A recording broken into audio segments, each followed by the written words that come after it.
성경 말씀을 봉독합니다. 누가복음 24장 1절에서 6절 말씀을 봉독합니다. 안식구 첫날 아침에 이 여자들이 그 예비한 향품을 가지고 무덤에 가서 돌이 무덤에서 굴려 옮기운 것을 보고 들어가니 주 예수의 시체가 보이지 아니하더라. 이를 인하여 근심할 때 문득 찬란한 옷을 입은 두 사람이 곁에 섰는지라. 여자들이 두려워 얼굴을 땅에 대니 두 사람이 이르되 어찌하여 산 자를 죽은 자 가운데서 찾느냐.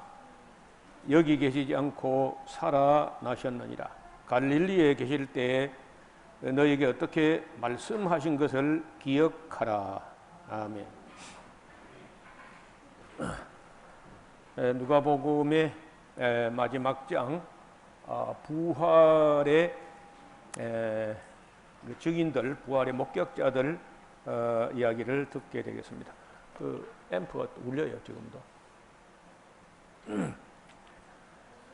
안식 후 첫날, 그러니까 이제 우리말로 하면 주일 아침이 되겠지요. 새벽에 여자들이 그 예비한 향품을 가지고 무덤에 가서 돌이 무덤에서 굴려 옮겨진 것을 보고 그만 해도 놀랐겠죠. 무덤 뚜껑이 벌렁 열려 있으니까 놀랐을 겁니다.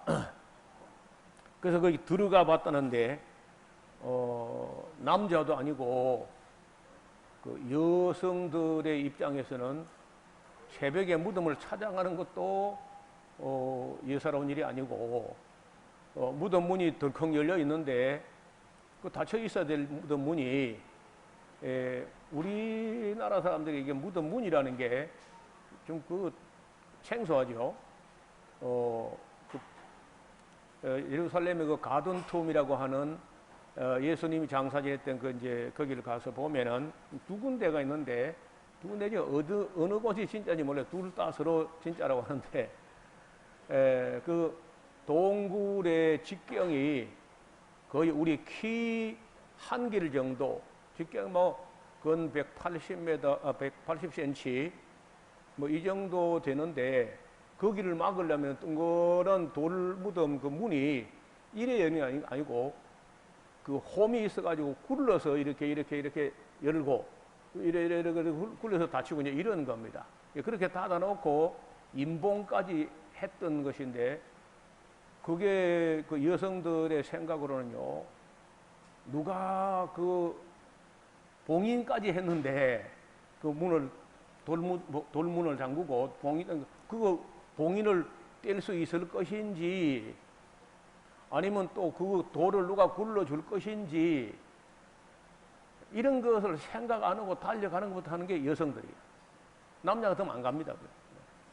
그러니까 하여튼 그 여성들은 그냥 가서 생각한다든지 이렇게 너무 쉽게 생각하는 수가 많아요. 그 일이 복잡한 행정 절차도 있는 것이고 그것이 허락을 받아야 되는지 모르고 이런데 그럼 다 안 따지고 그냥 덜컹 갔어.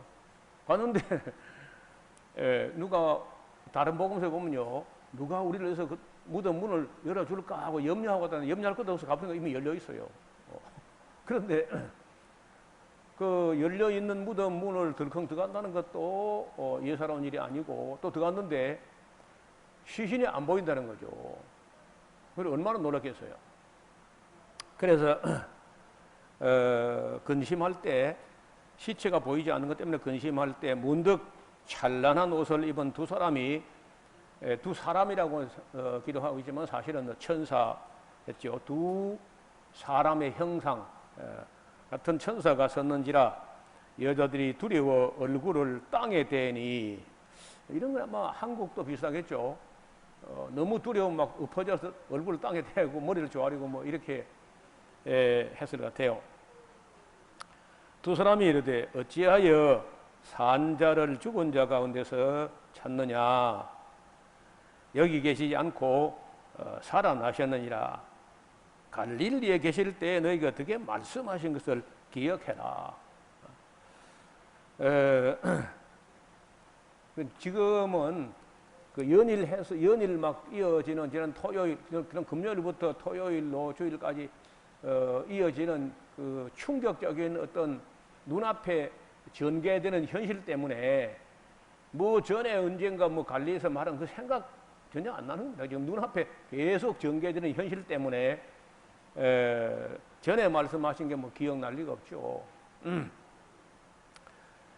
이르시기를 인자가 죄인의 손에 넘기워서 십자가에 못 박히고 제3일에 다시 살아나야 하리라 하신 거 기억하지 않느냐 하니까 저희가 예수의 말씀을 기억하고 그렇게 말씀 듣고 보니까 좀 그렇구나 하고 무덤에서 돌아가 이 모든 것을 11사도와 모든 다른 이에게 고하니 그 가로 열고 이 여자들은 막달라 마리아와 요한나와 야고보의 모친 마리아라.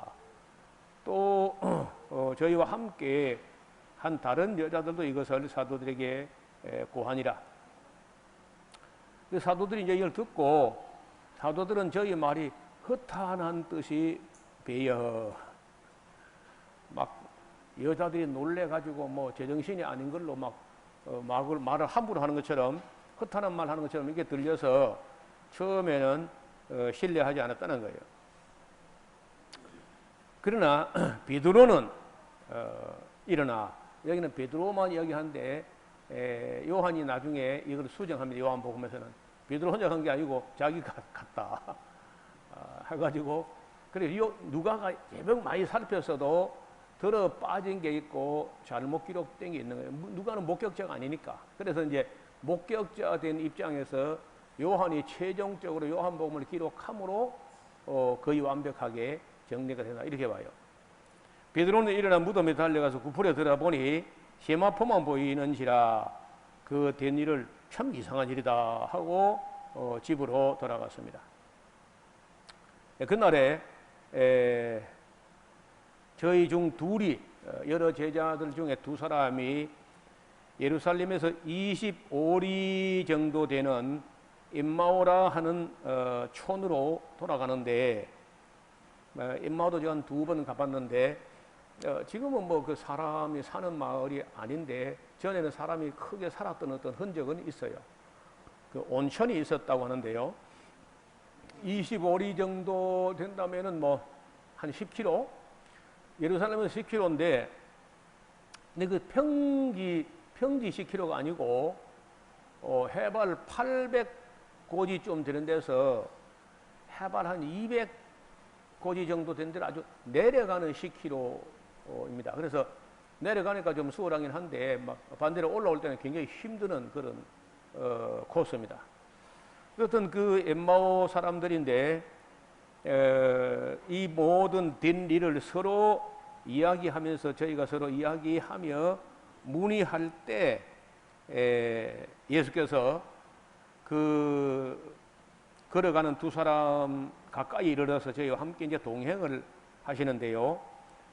그래도 저희의 눈이 가려워져 가지고 그인 줄 예수님인 줄 알아보지 못합니다.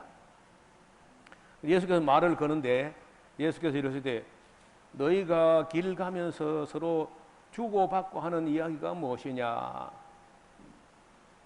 하시니 두 사람이 슬픈 빛을 띠고 머물러 서더라. 주고받고 한다니까 우리 말로는요 아주 다정하게 말한 것처럼 보이잖아요. 근데 헬라어 원어에는 그렇지 않아요. 안티발라테 입에 거품 먹고 싸우는 겁니다.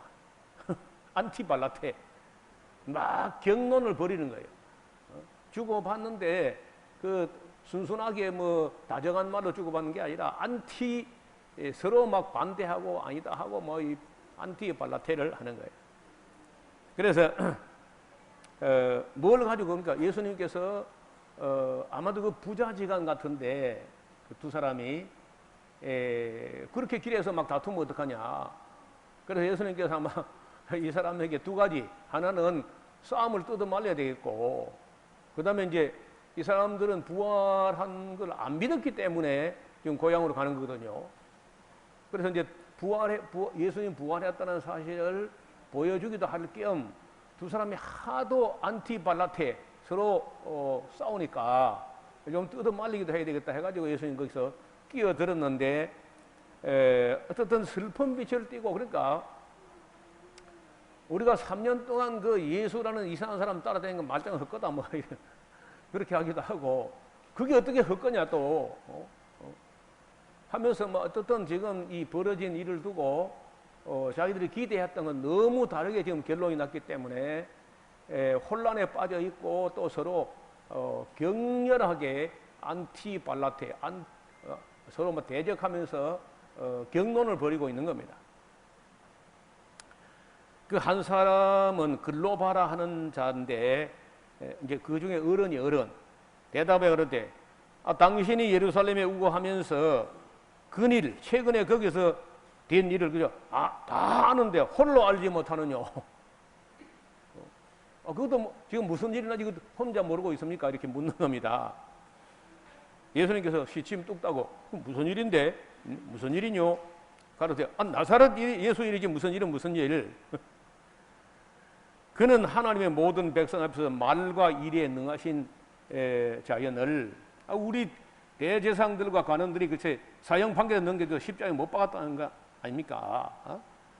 우리는 이 사람이 말이야 이스라엘 구속할 자라고 바랐죠. 이뿐 아니라 이 일이 된 지가 사흘째인데 그 우리 중에 어떤 여자들이 우리를 또 놀라게 했단 말이요. 이는 저희가 새벽에 뭐 또 무덤에 갔다가 그 시체를 보지 못하고 와서 그가 살아났다 하는 뭐 천사의 뭐 나타날 봤다는 뭐 이런 소리입니다. 또 우리와 함께 한 자 중에 두어 사람이 무덤에 가서 과연 여자들의 말한 바와 같이 같으면 보았으나 예수의 시체는 보지 못하였다고 합니다. 이렇게 이제 하니까 자기는 뭐 좀 안다고 예수님 보고 혼자 모르고 있느냐고 막 책망까지 해가면서 설명하니까 예수님께 대답하기를 25절에 가라사대 미련하고 선지자들의 말한 모든 것을 마음에 더디 믿는 자들이여. 이 말은 이제 번역을 선지자들의 말한 것을 마음에 더디 믿는 미련한 사람들이여 이렇게 이제 해도 됩니다.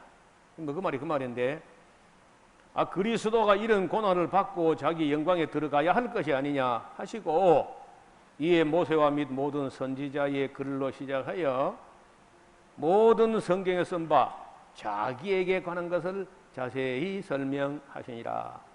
여러분 이때 그 성경이라고 하는 것은 성경책을 가지고 있는 게 아니라 뭐 예수님은 구약 성경을 흔히 다 알고 계시니까 그냥 그 유대인들이 그 나름대로 어려서부터 쭉 배워온 어떤 모든 것들이 전부 다 그 예수님을 가르쳐 한 말씀이다. 이런 것으로 해석을 해서 설명을 합니다. 그러는 중에 벌써 그냥 에마오가 온 거야. 우리 어릴 때 읽은 글인데 좋은 길동무는 여로를 짧게 한다 그런 말이 있어요. 길동무가 참 좋으면은 먼 길도 멀게 느껴지지 않고 아이고 벌써 도착했나 뭐 이렇게 된다는 거예요. 그래서 예수님이 그 성경 이야기를 아주 예수님이 구약 성경을 가지고 예수님이 자기 설명에서 오죽 잘했겠나 그래 이제 하니까 그 먼 길이 그냥 25리 길이 순식간에 도착한 겁니다. 그래서 이제 저희는 가는 촌에 가까이 가면 근데 예수님은 더 가려는 것처럼 보여요. 그래서 저희가 길에서 들은 그 성경 풀어주는 말씀이 너무 그저 유익하고 감동되기도 하니까 해도 저물고 하고 하니까 우리 집에 들어가서 유하시고 가는 게 어떻겠습니까? 이제 이렇게 권했습니다.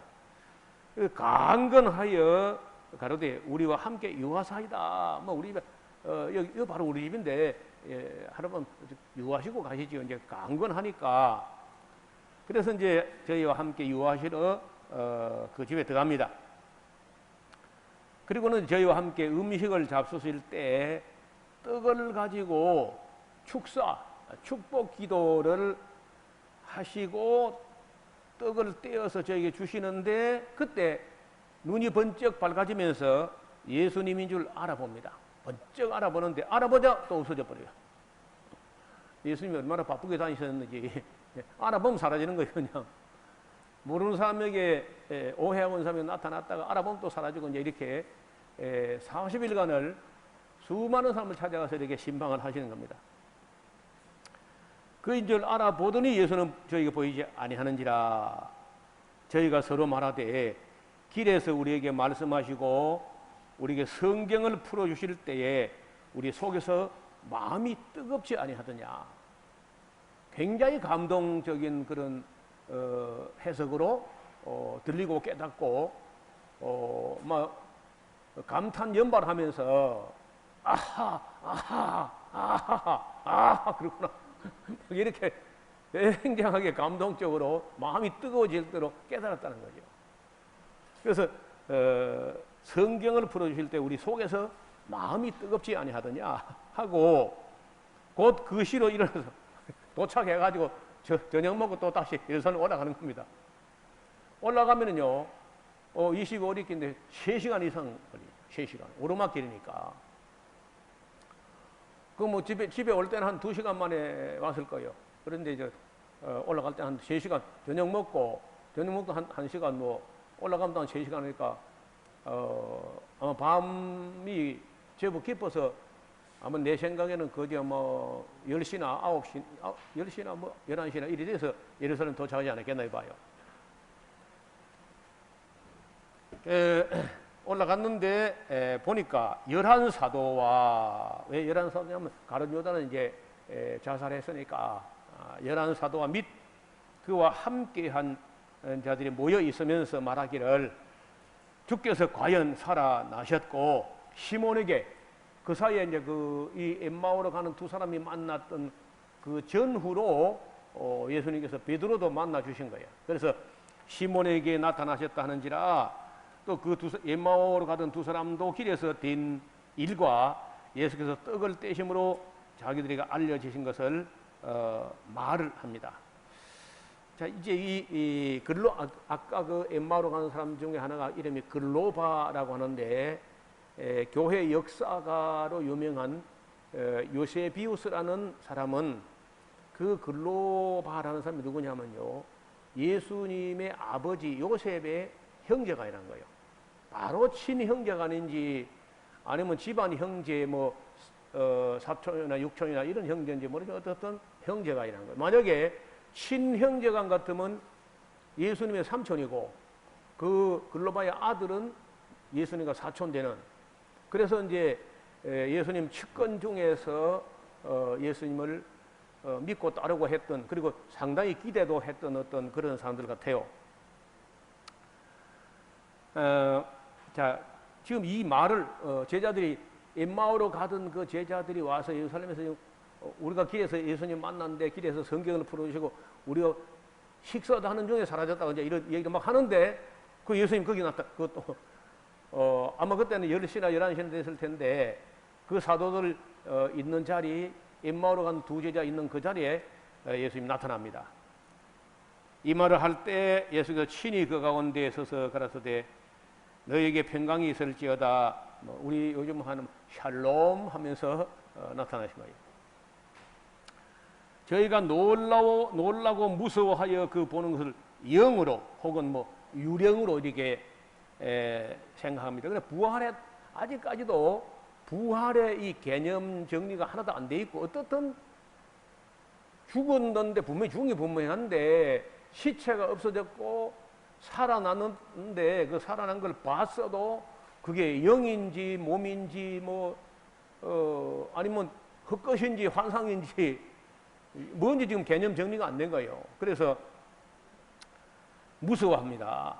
그리고 영으로 유령으로 막 이렇게 생각하는데 예수께서 가라사대 어찌하여 두려워하며 어찌하여 마음에 의심이 일어나느냐. 내 손과 발을 보고 나인 줄 알아봐라. 또 이거 만져봐. 만져봐 이러고 하고 이제 손을 내밀시고 이제 합니다. 만져봐라. 영은 살도 없고 뼈도 없지만은 너희 보는 바와 같이 난 다 있어. 나는 살도 있고 뼈도 있고 다 있다고. 이 말씀을 하시고 손과 발을 보여주시는데도 저희가 또 너무 기쁨으로 또 오히려 믿지 못하고 참 어떻게 믿지 못할 일만 가득해. 너무 기뻐서 또 못 믿는다네. 믿지 못하고 이상하게 기이하게 여길 때 이러시되 그래 그럼 여기 무슨 먹을 것이 있느냐 하시니 이에 구운 생선 한 토막을 드리매 받아서 그 앞에서 잡수시더라. 그리고 두 토막 드리지 그래. 어떻게 인색하게. 그러니까 실제로 먹는가 마는가 그 본다고 이게 시험 삼아 한 토막 많이 먹으면 다 못 먹을 수 있으니까 또 시험 삼아 한 토막이 드려본 거예요. 그 예수님께서 그 앞에 잡수시는 거죠. 생선을.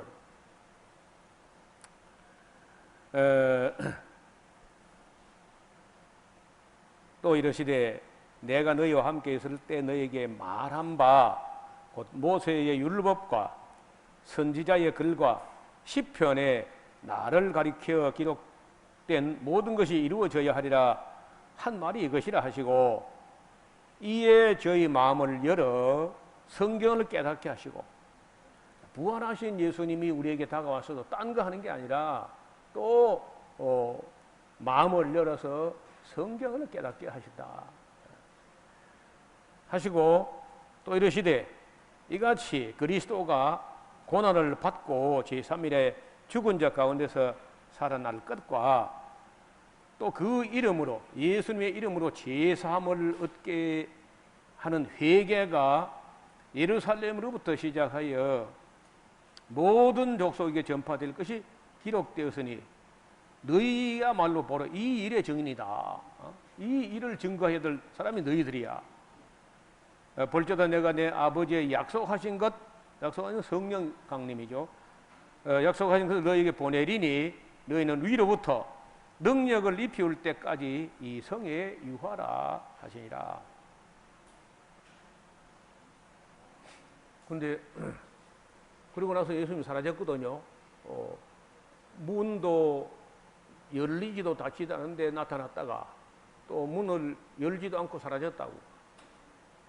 나는 처음에 이걸 때 그 생선 어찌 됐나고. 생선도 부활했나? 예수님 속에 그 예수님이야 신령한 분이니까 문 안 열고 나갔다고 생선 씹은 거 남아있었잖아 그 밑에.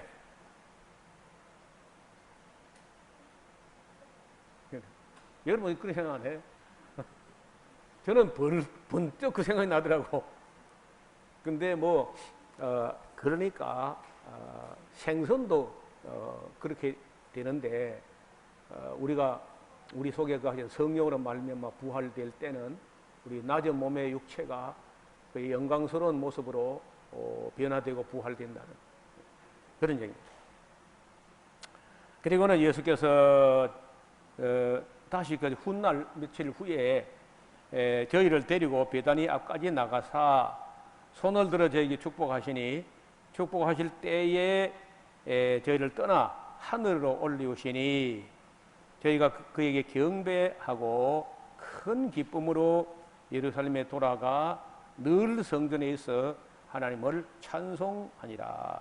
다른 데 보면은 전혀 기도에 힘쓰니라 이렇게 되어 있고 또 찬송하니라 한 부분도 있고 사도행전을 보면은 기도하고 찬송만 한 게 아니라 베드로가 요엘서를 비롯해서 구약에 이런 예언된 것을 그 회중들에게 가르치기도 하고 그러니까 기도하고 찬송하고 성경 가르치고 서로 부활한 걸 목격한 여러 사람들의 증언을 서로 들으면서 그러면서 일주일을 기다린 겁니다.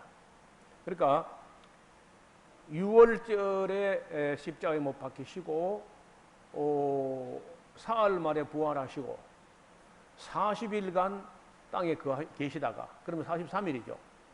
그리고 성천주일에 성천하셨다가 그 다음 주일 성령 강림 주일에 성령 강림하신 거예요. 그러니까 열흘 만에 강림한 게 아니고 성천한 지 7일 만에 성천도 주일이고 성령 강도 주일이에요.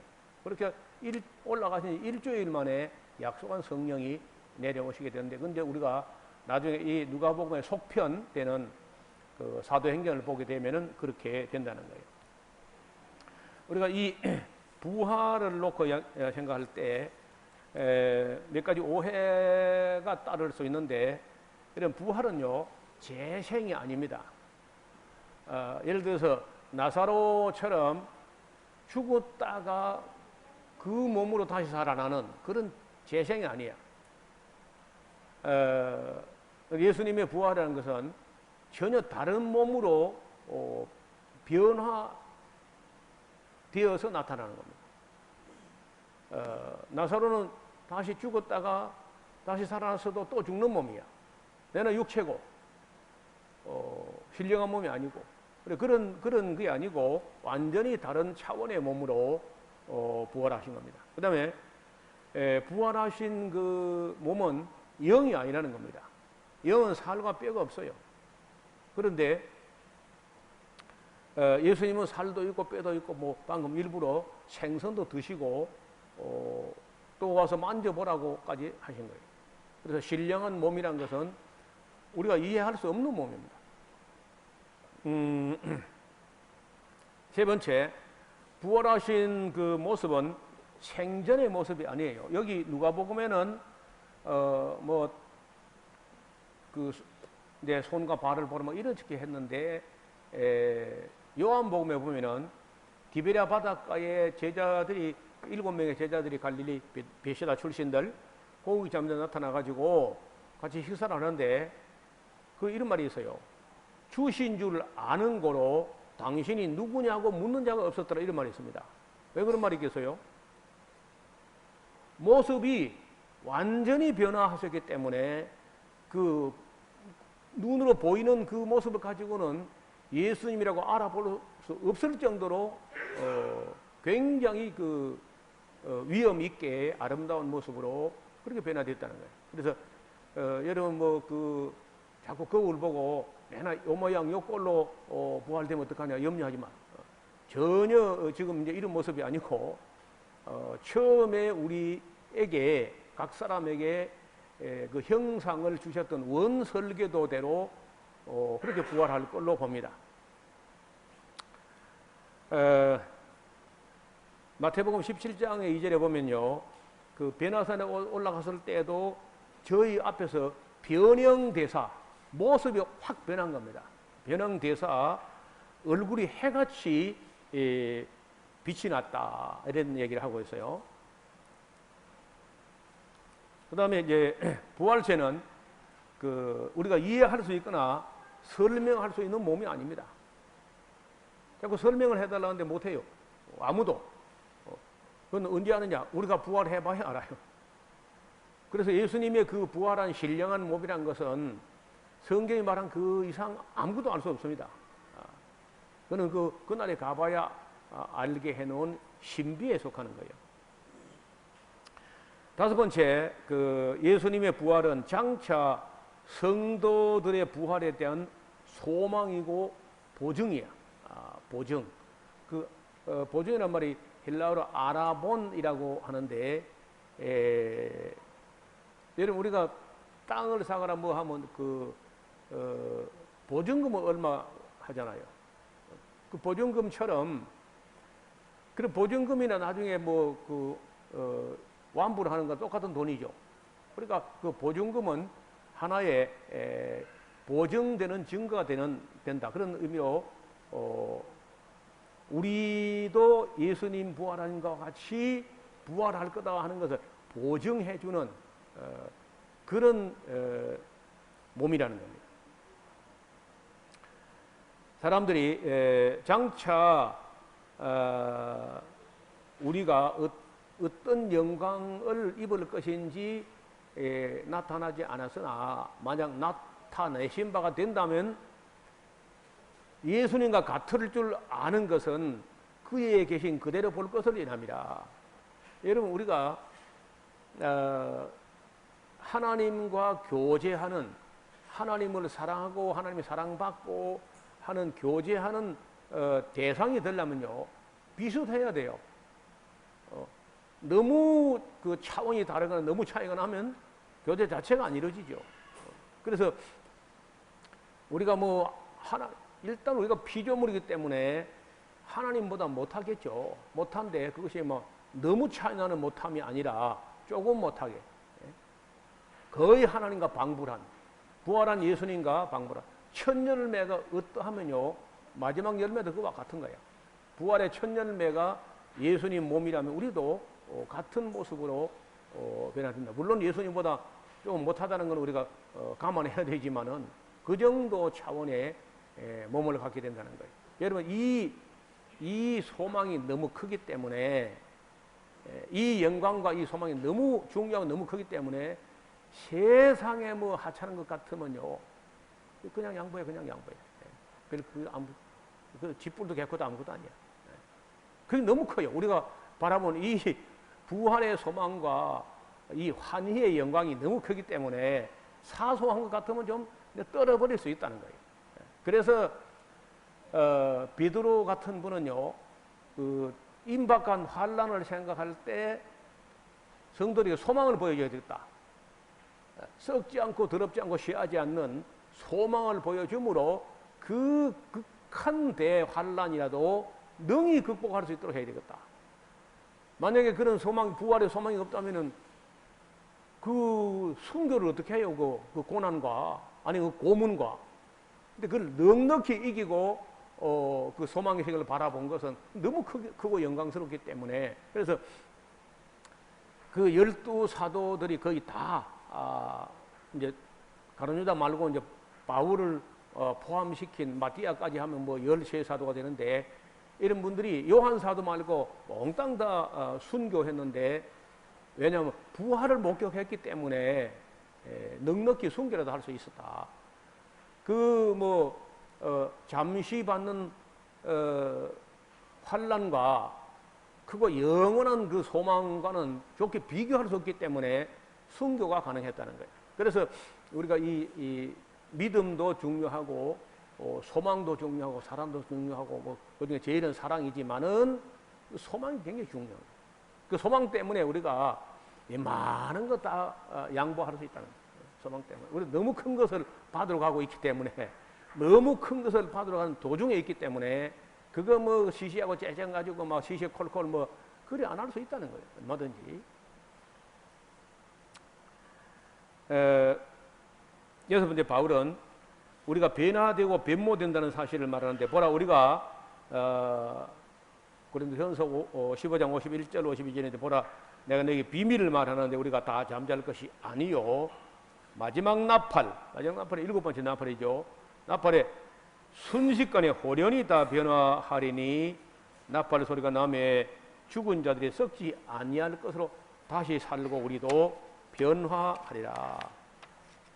자, 이런 그 부활의 사후에 성실하고 정직하고 착하고 충성된 그 하나님의 사람들이 사후에 부활된다는 이 사실은 탈레스로부터 시작해가지고 수많은 철학자들이 전혀 깨닫지 못했어요.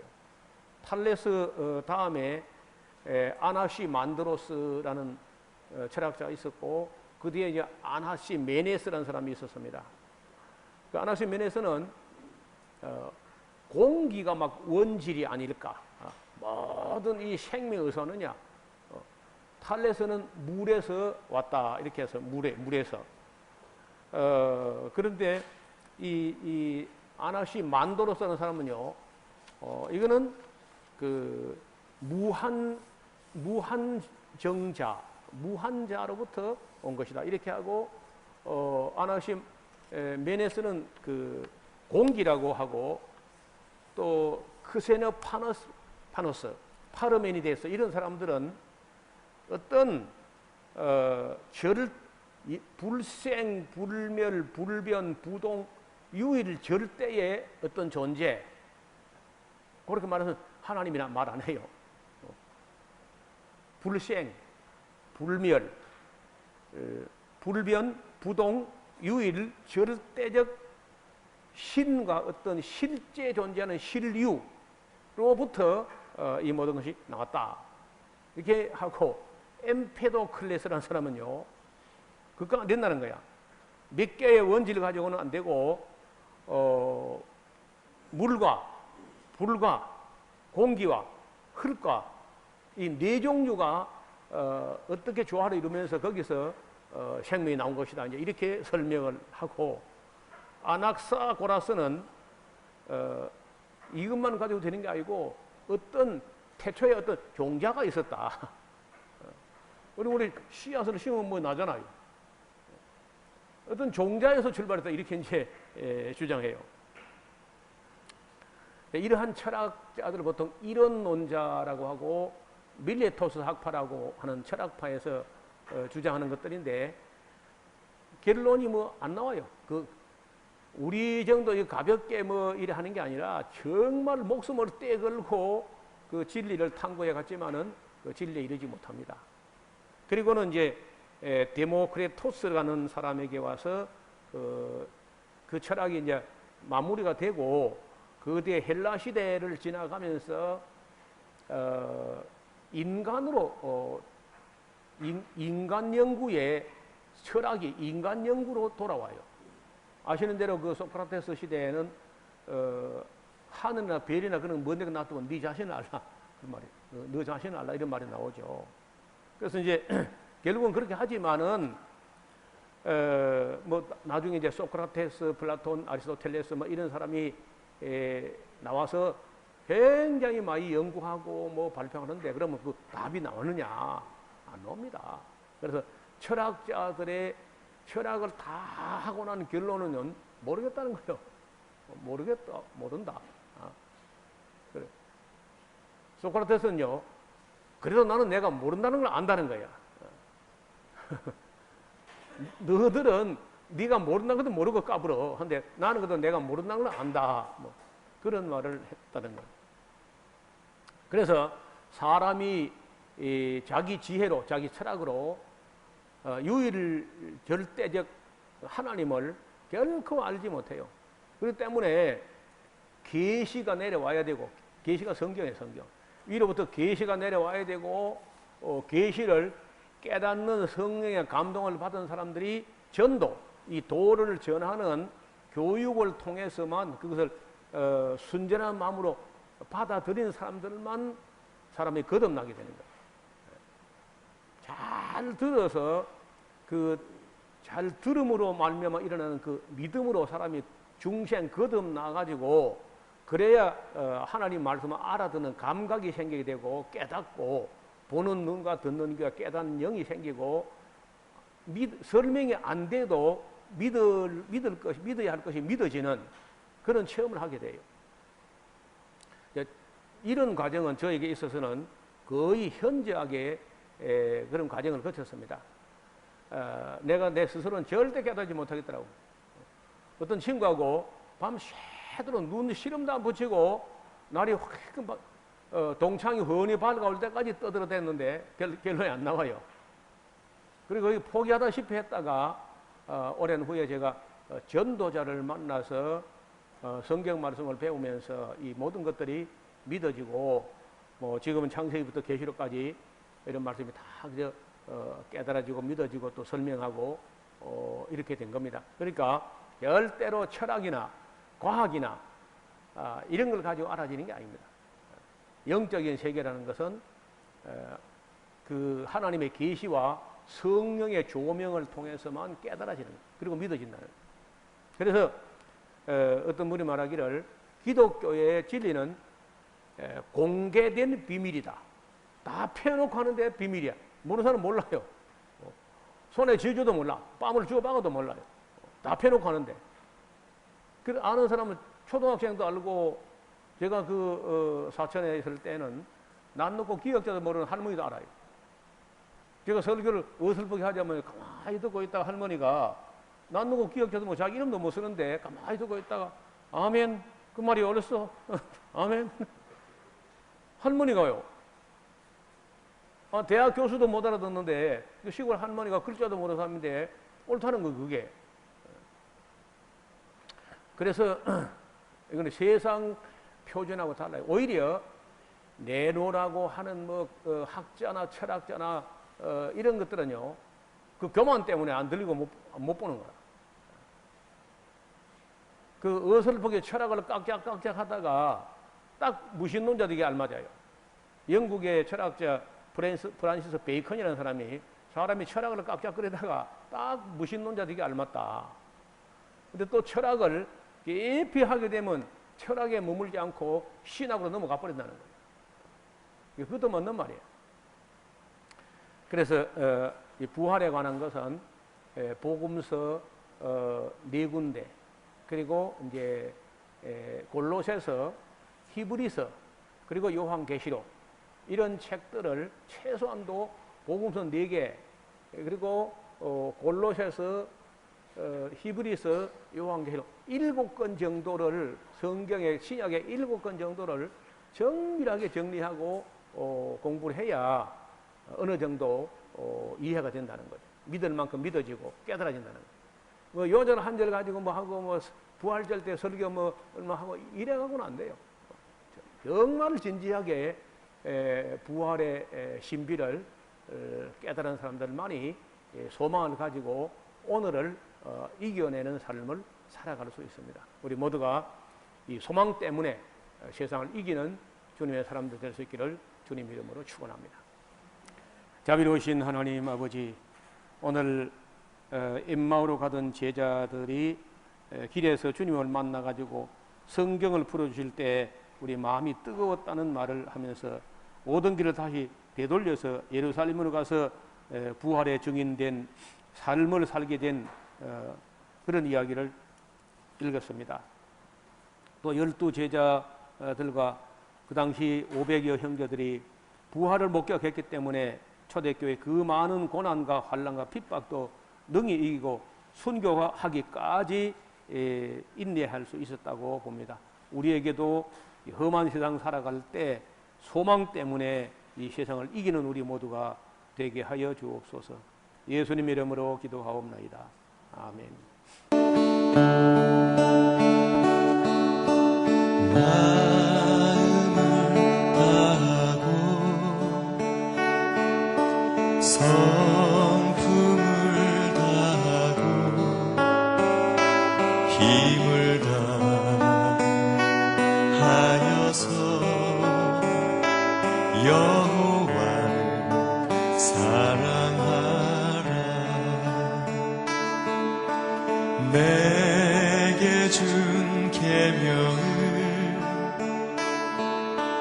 마음에 새기고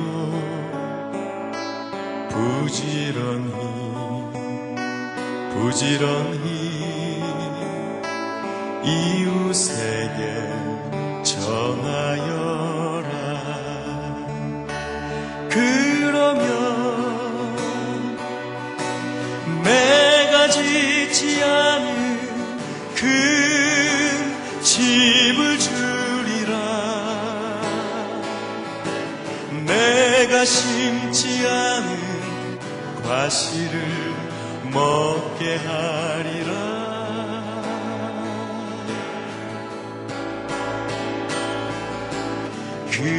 그러나 한 가지 잊지는 말아라. 죄인된 우리를 구원하신 여호와